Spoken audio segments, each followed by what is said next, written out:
வைகர் express செய்திகளை பார்க்கலாம். வருமான வரி கணக்கை தாக்கல் செய்ய வரும் ஜூலை 1ஆம் தேதி முதல் ஆதார் எண் கட்டாயம் என மத்திய அரசு நேரடி வரிகள் விதிப்பு வாரியம் அறிவித்துள்ளது. வருமான வரி கணக்கை தாக்கல் செய்வதற்கு மட்டுமின்றி நிரந்தர வருமான வரி கணக்கு எண்ணான பான் கார்டு விண்ணப்பிக்கவும் ஆதார் கட்டாயம் என்று தெரிவிக்கப்பட்டுள்ளது.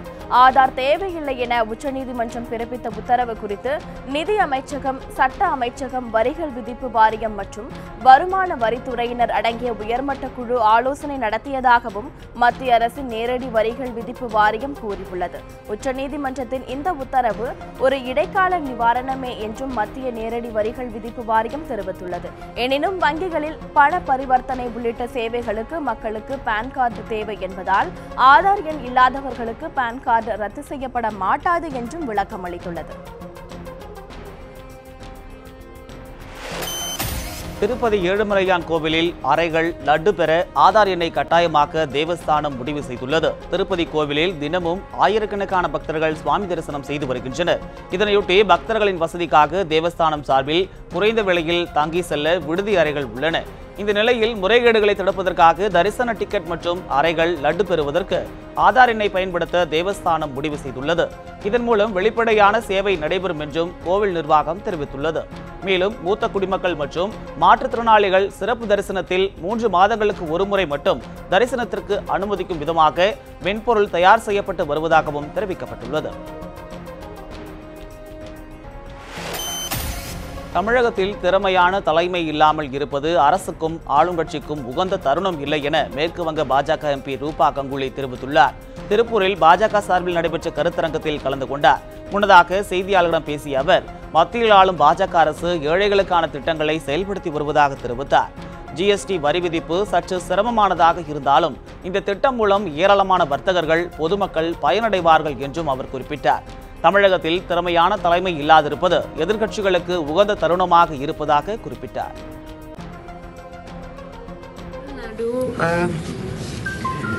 See, politics is little difficult in Tamil Nadu as of now. I've been hearing in last 1 or 2 days that there's no leader in Tamil Nadu as of today. It is not a good situation for a state. Maybe it is a good situation for oppositions. Maybe for me, it's a good situation. Isn't it? I'm a different party. So I'll think, oh, it's good. Chennai RK நகரில் கட்டி முடிக்கப்பட்டுள்ள கலை அறிவியல் கல்லூரி விரைவில் திறக்கப்படும் என்று உயர்கல்வித்துறை அமைச்சர் அன்பழகன் தெரிவித்துள்ளார். சென்னை அண்ணா பல்கலைக்கழக விளையாட்டு மைதானத்தில் ஆளில்லா விமான வடிவமைப்பு போட்டி நடைபெற்றது. இதில் கலந்து கொண்டு பேசிய உயர்கல்வித்துறை அமைச்சர் அன்பழகன், அறிவியல் வளர்ச்சி மற்றும் கண்டுபிடிப்புகளுக்கு தொடர் ஆராய்ச்சி அவசியம் என்று குறிப்பிட்டார். புதுமை கண்டுபிடிப்பு தொடக்கத்தின் வாயிலாக மனிதவள மேம்பாட்டினை உயர்த்தவும் திட்ட வளர்ச்சி பணிகளுக்கு உதவும் வகையில் தமிழக அரசு 20 கோடி ரூபாய் நிதி ஒதுக்கியுள்ளதாகவும் அவர் தெரிவித்தார். ஆர்கே நகரில் கட்டி முடிக்கப்பட்டுள்ள கலை அறிவியல் கல்லூரி கட்டடத்தை முதலமைச்சர் விரைவில் திறந்து வைப்பார் என்றும் அவர் தெரிவித்தார். புதிய கட்டடம் தொடங்கி வைக்கப்பட்டு அதிலே மாணவர்கள் சென்று பயிலக்கூடிய நிலை உருவாக்கப்பட்டு இருக்கிறது. கூடிய விரைவிலே தமிழகத்துடைய முதலமைச்சராக இன்றைக்கு அம்மாவுடைய ஆட்சி செய்து கொண்டிருக்கின்ற அண்ணன் எடப்பாடி அவர்கள் திருக்கரங்களால் திறந்து வைக்கப்பட்டு அந்த நிகழ்வானது அங்கே ஏற்படுத்தப்பட்டு ஆர்கே நகர் கல்லூரி புதிய இடத்திலே தொடங்கி நடக்குவதற்குண்டான வாய்ப்பு உருவாக்கப்பட இருக்கிறது. இந்த கல்வியாண்டிலே புதிய கட்டடத்தில் சென்று அவர்கள் படிக்கக்கூடிய சூழ்நிலை உருவாகும். கண்டிப்பாக கேரளாவில் தென்மேற்கு பருவமழை தீவிரமடைந்துள்ள நிலையில் முல்லைப்பெரியார் அணையின் தலைமை பொறியாளர் பாலசுப்ரமணி ஆய்வு நடத்தினார். தமிழகத்தில் 5 மாவட்டங்களின் வாழ்வாதாரமாக முல்லைப்பெரியார் அணை இருந்து வருகிறது. தற்போது கேரளாவில் தென்மேற்கு பருவமழை தீவிரமடைந்துள்ளதால் அணையின் நீர்மட்டம் 108.70 அடியாக உள்ளது. இதனையடுத்து அணை பாதுகாப்பு பணிகள் குறித்து புதிதாக பதவியேற்ற தலைமை பொறியாளர் பாலசுப்ரமணி மற்றும் கண்காணிப்பு பொறியாளர் உள்ளிட்டோர் அடங்கிய குழுவினர் ஆய்வு மேற்கொண்டனர். பின்னர் செய்தியாளர்களிடம் பேசிய அவர்கள், பாதுகாப்பு முன்னெச்சரிக்கை நடவடிக்கையாக ஆய்வு நடத்தப்பட்டதாக தெரிவித்தனர். மேலும் அணை தொடர்பான முடிவுகளை 3 குழுவினர் தான் எடுக்க வேண்டும் எனவும் அவர்கள் கூறினர். ஆழியார் அணையிலிருந்து வீணாக கடலில் சென்று கலக்கும் தண்ணீரை சேமிக்க பொள்ளாச்சி அருகே தடுப்பணை கட்டப்படும் என துணை சபாநாயகர் ஜெயராமன் தெரிவித்துள்ளார். பொள்ளாச்சி அருகே உள்ள தேவம்பாடி குளத்தில் வண்டல் மண் தூர்வாரும் பணிகள் நடைபெற்று வருகின்றது. இதனை சட்டமன்ற துணை சபாநாயகர் ஜெயராமன் பார்வையிட்டார். அப்போது ஆழியாறு அணை நிரம்பி வீணாகும் நீரை சேமிக்க கோரை ஆற்றின் குறுக்கே புதிய தடுப்பணை கட்டுவதற்கான இடத்தை ஆய்வு செய்தார். 2 கோடி ரூபாய் செலவில் தடுப்பணை கட்டும் பணி விரைவில் தொடங்கப்படும் என்று அவர் தெரிவித்தார். இந்த திட்டம் நிறைவேற்றப்பட்டால் சுற்றுவட்டார பகுதிகளில் உள்ள 800க்கும் மேற்பட்ட ஏக்கர் விவசாய நிலங்கள் பாசன வசதி பெறும் என்றும் தெரிவிக்கப்பட்டுள்ளது. தமிழகத்தில் அரசு பல்கலைக்கழகங்களில் காலியாக உள்ள துணைவேந்தர் உள்ளிட்ட பதவிகளில் தாழ்த்தப்பட்ட மற்றும் பழங்குடி வகுப்பினர் சிறுபான்மையினர்களுக்கு உரிய பிரதிநிதித்துவம் வழங்க கோரி விடுதலை சிறுத்தைகள் கட்சித் தலைவர் திருமாவளவன் சென்னை உயர்நீதிமன்றத்தில் மனு தாக்கல் செய்துள்ளார்.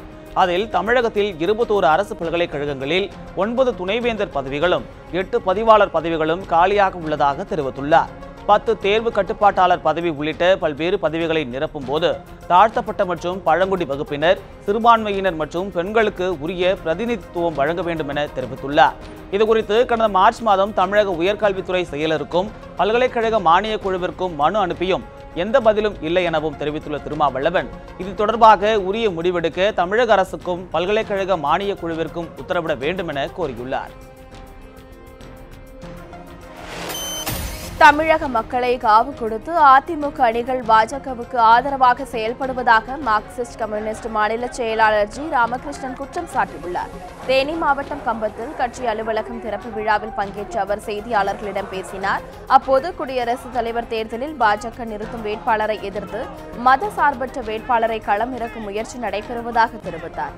பாஜகவின் தோல்வியை திசை திருப்பவே மாட்டிறைச்சி தடை விதிக்கப்பட்டதாக கூறிய ஜி. ராமகிருஷ்ணன் மலேசியாவில் வைகோவுக்கு அனுமதி மறுத்திருப்பது வன்மையாக கண்டிக்கத்தக்கது என்றும் கூறினார்.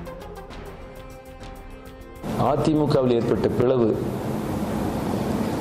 பழனிசாமி தலைமையிலான கோஷ்டி, பன்னீர்செல்வம் தலைமையிலான கோஷ்டி, இவங்க 2 பேருமே அதிகார போட்டி, கட்சி தலைமையை தக்க வைப்பதற்கு பழனிசாமி தலைமையிலான கோஷ்டியும், கட்சி தலைமை பிடிப்பதற்கு பன்னீர்செல்வம் தலைமையிலான கோஷ்டியும், ஆட்சியை கைப்பற்றுவதற்கு இந்த அதிகார போட்டி தான் நடந்துகிட்டு வருது.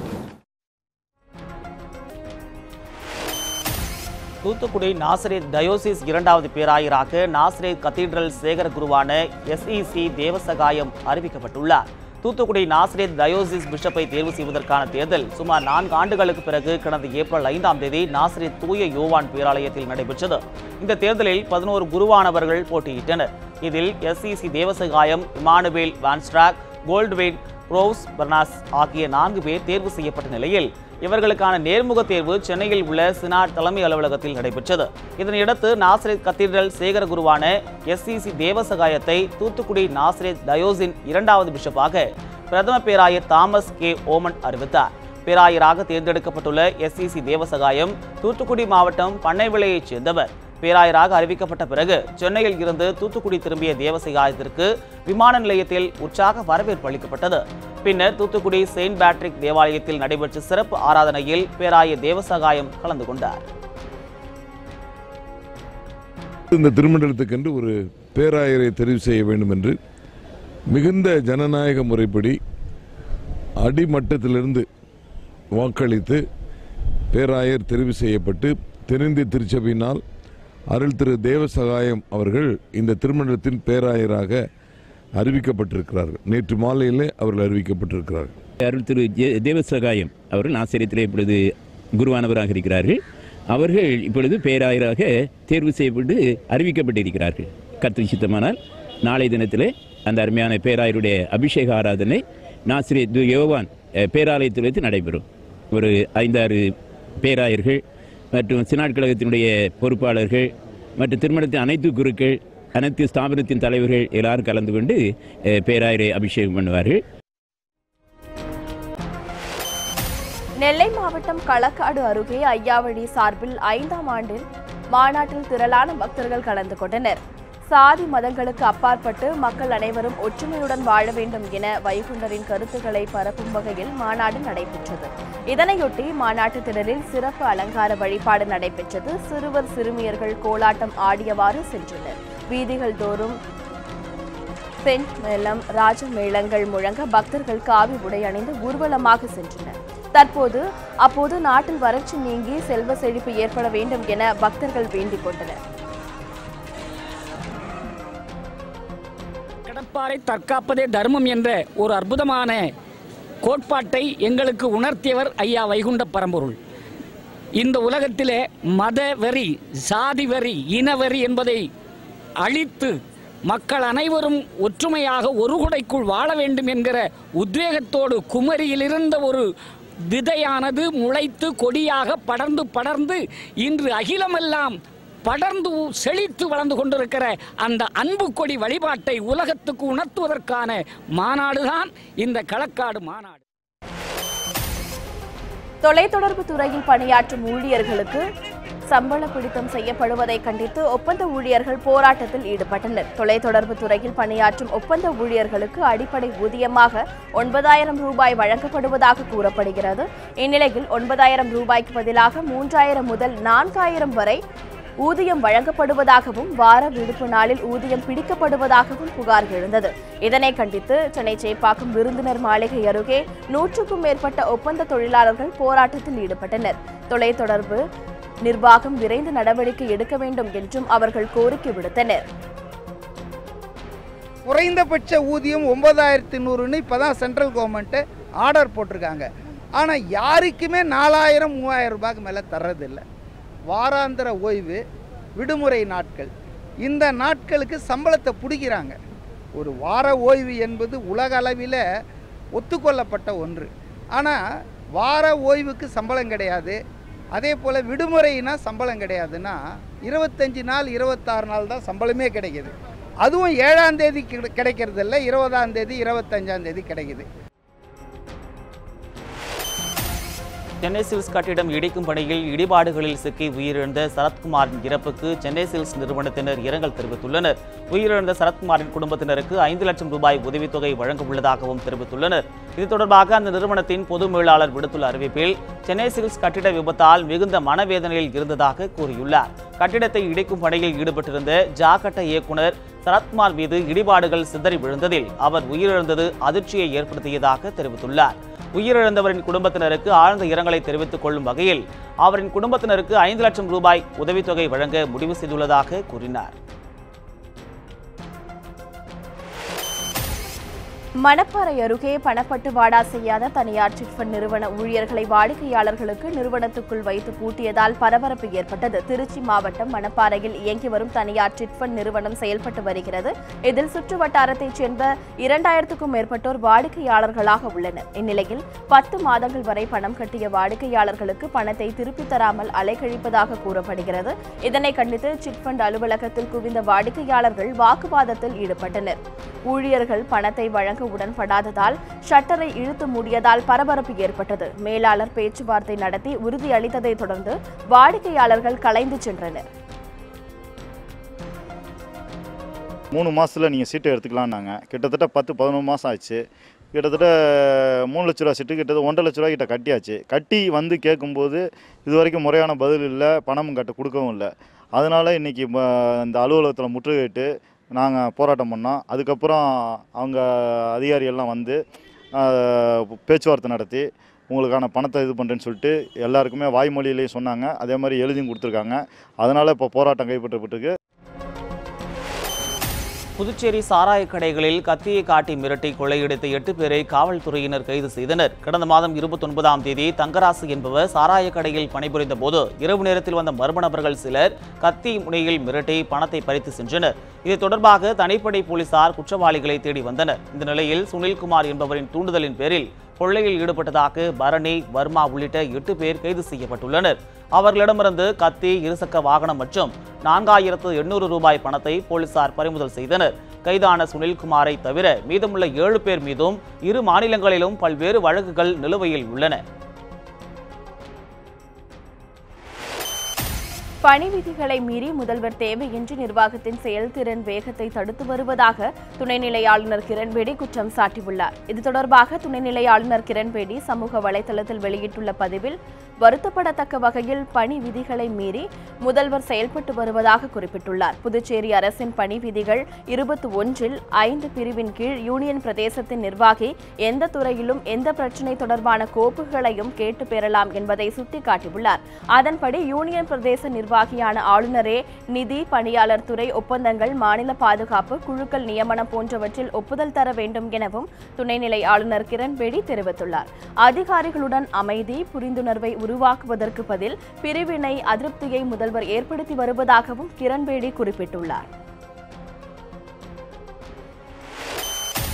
ஜம்மு காஷ்மீர் மக்களின் சுய உரிமை போராட்டத்திற்கு பாகிஸ்தான் ஆதரவு அளிக்கும் என அந்நாட்டு ராணுவ தலைமை தளபதி குவாமர் பாஜ்வா கூறியுள்ளார். ஆக்கிரமிப்பு காஷ்மீருக்கு உட்பட்ட முஷாராபாத்தில் பேசிய போது இவ்வாறு குறிப்பிட்ட அவர், பாகிஸ்தானின் ஆதரவு எல்லை தாண்டிய மக்களை சென்று சேரும் என்றும் குறிப்பிட்டார். எல்லையில் அத்துமீறும் இந்திய ராணுவத்தினருக்கு உரிய பதிலடி கொடுக்க வேண்டும் என்றும் அவர் அறிவுறுத்தியுள்ளார். தங்கள் முன்பு உள்ள பாதுகாப்பு அச்சுறுத்தலை சமாளிக்கவும் எதிர்த்து போராடவும் திறன் பெற்றுள்ளதாகவும் பாகிஸ்தான் ராணுவ தலைமை தளபதி பாஜ்வா தெரிவித்துள்ளார். இத்துடன் இந்த செய்தி அறிக்கை நிறைவடைந்தன. அண்மை செய்திகளுக்கு இணைந்திருங்கள் நியூஸ் 7 தமிழோடு.